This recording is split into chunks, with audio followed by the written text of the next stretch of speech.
Nakikipag-ugnayan ng Justice Department sa Interpol para sa paghanap kay Ako Bicol Party List Representative Zaldico. Tiniyak naman ni Congressman Ko sa Kamara na uuwi siya sa bansa at haharapin ang mga alegasyon laban sa kanya. Saksi, si Tina Panganiban Perez.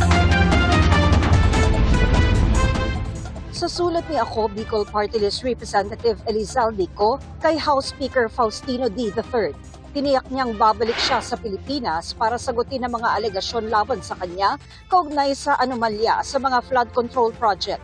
Haharapin daw niya ang mga akusasyon sa tamang forum.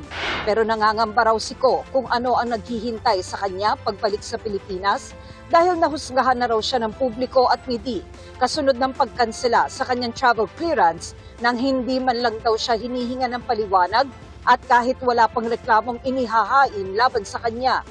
Matatanda ang nag-leave si Ko nang uminit ang issue sa mga budget insertions para raw magpagamot sa Amerika.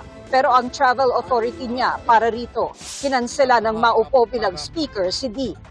Ang Department of Justice, kinukumpirma pa raw ang ulat na wala na sa Amerika si Ko at ngayon ay nasa Spain na. Nag-a-apply na ang DOJ para sa Interpol Blue Notice laban kay Ko.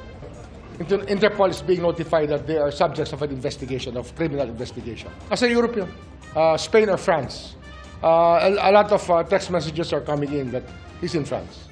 Sa kanyang sulat, iginiit ni Ko na wala siyang tinanggap na pondong konektado sa mga proyekto ng DPWH. Pinabulaanan din niya ang alegasyon na mag-isa siyang gumawa ng budget insertion sa 2025 national budget.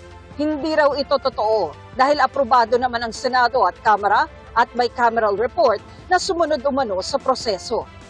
Hindi rin daw totoo ang bintang na humingi siya ng fish import allocations para sa ZC Victory Fishing Corporation.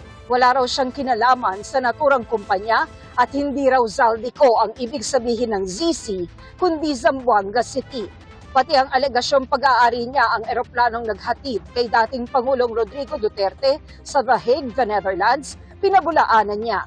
Umaasa si Ko na pagbalik niya sa Pilipinas, bibigyan siya ng due process at matitiyak ang kaligtasan niya at ng kanyang pamilya.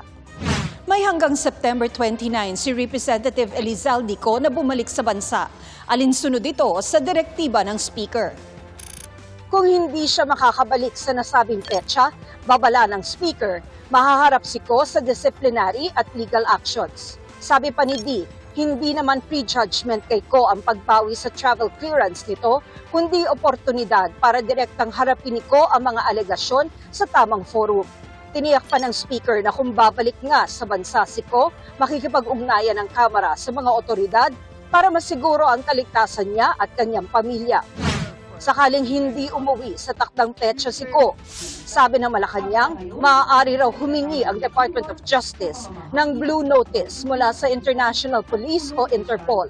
Ito ay para sa pagkalap ng karagdagang impormasyon sa pagkakakilanlan, lokasyon o aktibidad ng isang tao kaugnay ng isang criminal investigation. Maaari din naman po maghiling ang DOJ ng Blue Notice at dahil nagsisimula na rin po sila mag-imbestiga. Pero bilang courtesy po sa Senado, mas nanaisin po nila na mauna po ang Senadong kumilos dito. Para sa GMA Integrated News, Tina Panganiban Perez, ang inyong saksi. Mga kapuso, maging una sa saksi. Mag-subscribe sa GMA Integrated News sa YouTube para sa iba't ibang balita.